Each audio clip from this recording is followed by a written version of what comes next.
Coup de tonnerre, équipe d'Algérie, Djebbour appelle à zapper les joueurs locaux. Le journaliste sportif Mahamar Djebbour s'est récemment exprimé sur les centres de formation en Algérie. En comparant les centres de formation français et algériens, il a souligné les différences entre les deux systèmes et les défis auxquels les centres de formation algériens et l'équipe d'Algérie font face. Selon Djebbour, les centres de formation en France ont une structure solide avec des programmes bien définis, des installations de qualité supérieure et un suivi rigoureux des jeunes talents. Cependant, en Algérie, les centres de formation sont confrontés à de nombreux défis, tels que des installations inadéquates, un manque de financement et un personnel insuffisant. Vous êtes obligé, pour pouvoir faire des résultats, de vous rabattre sur la formation des clubs étrangers, qui vous donnent des joueurs avec une meilleure culture tactique, des joueurs physiquement encore mieux préparés. Donc, qui vous donne des joueurs supérieurs en termes de niveau à ce que génère notre championnat dans les catégories de jeunes, a déclaré Mahamar Djebbour lors d'une interview sur Ekoro TV. Malgré ces défis, Djebbour reste optimiste quant à l'avenir du football algérien. Il souligne que le pays dispose de nombreux talents et qu'il est nécessaire de les développer et de les encourager à poursuivre leur rêve de devenir des joueurs professionnels. Il est également important de mettre en place des programmes de formation adéquats pour les aider à atteindre leur potentiel maximum. Enfin, le journaliste sportif conclut en affirmant que les centres de formation sont un élément clé pour assurer l'avenir du football algérien. Les investissements dans ce secteur sont donc fondamentaux pour garantir la qualité et la continuité de la production de talents algériens. Il est également nécessaire de travailler en étroite collaboration avec les clubs de football locaux pour assurer un avenir prospère pour les jeunes talents. En somme, le point de vue de Mahamar Djebbour sur les centres de formation en Algérie offre une vue d'ensemble sur les défis auxquels le secteur est confronté et les actions nécessaires pour les surmonter.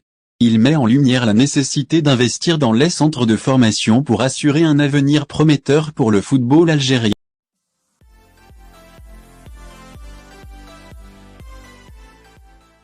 Raisons et motifs de la candidature de l'Algérie au statut de membre permanent de l'ONU.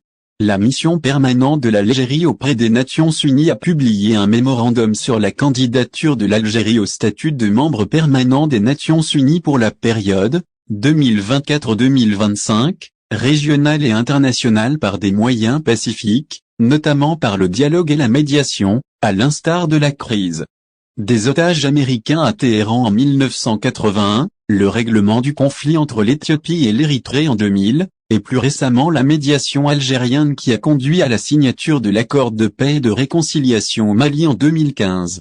Le mémorandum affirme que l'Algérie s'est engagée à jouer un rôle proactif dans son voisinage immédiat afin de lutter contre les menaces extérieures hétérogènes, d'apporter soutien et solidarité aux pays et peuples voisins. Cet esprit de solidarité s'est manifesté dans de nombreuses initiatives continentales et régionales visant à maintenir la paix et la stabilité dans la région. La mission algérienne auprès des Nations Unies affirme que l'Algérie, en tant que membre fondateur de l'Union africaine et de l'Union du Maghreb arabe et membre de la Ligue des États arabes et de l'Organisation de la coopération islamique, continue de jouer un rôle de premier plan dans la promotion de l'unité et de la solidarité entre les nations, et s'efforce de jouer un rôle effectif au sein des ensembles régionaux et solidaires auxquels elle appartient, comme le mouvement des non-alignés, le groupe des 77 et la Chine, et de même vis-à-vis du bassin méditerranéen. Pour consolider et promouvoir les valeurs de paix, de coopération et de développement.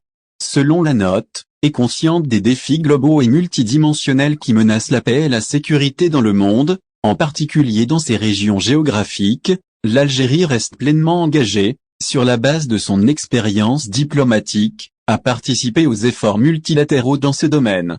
La mission algérienne auprès des Nations Unies poursuit en indiquant que, dans cette perspective, l'Algérie a présenté sa candidature pour la 4e fois de son histoire, pour occuper un siège non permanent au Conseil de sécurité des Nations Unies pour la période 2024-2025, soulignant que cette candidature est caractérisée par de grands défis qui menacent la paix et la sécurité internationale, ce qui permet à l'Algérie de participer aux efforts internationaux et multilatéraux pour combattre les nouvelles menaces et rétablir la paix et la stabilité dans les zones de conflit.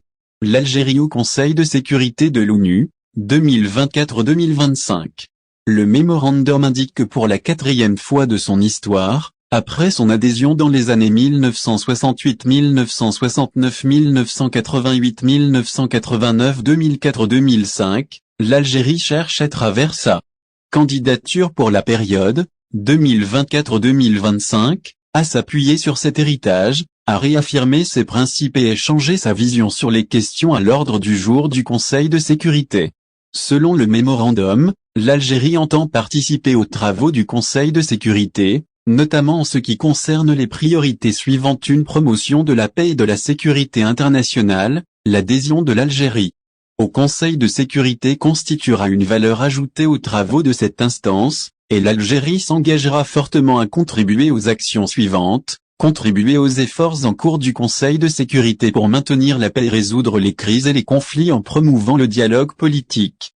Plaider pour la mise en place de mécanismes innovants et appropriés pour résoudre les différends par des moyens pacifiques.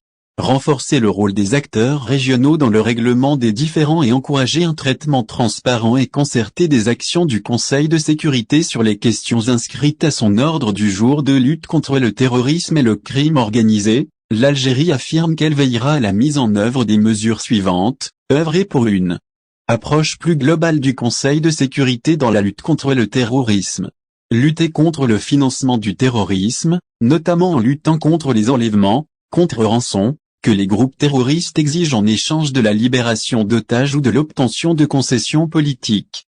Appelons au renforcement des capacités des États dans la lutte contre ce fléau et au renforcement du rôle du système des Nations Unies dans ce domaine. 3. Promouvoir le pluralisme et renforcer les entreprises. L'Algérie considère que la diplomatie multilatérale et la coopération entre les Nations Unies et les organisations régionales est l'une des priorités de l'action diplomatique algérienne au sein des Nations Unies. Elle estime également qu'elle œuvrera durant son mandat au Conseil pour contribuer à la réalisation, tenant compte des priorités de la Ligue des États arabes et de l'Union africaine concernant les différentes questions à l'ordre du jour du Conseil de sécurité. Soulignant la nécessité d'une action concertée du Conseil de sécurité avec les organisations régionales sur la base de la longue expérience de ces dernières en matière de diplomatie préventive et de leur expérience de travail sur le terrain. Renforcement de la stratégie de l'Union africaine: faire taire les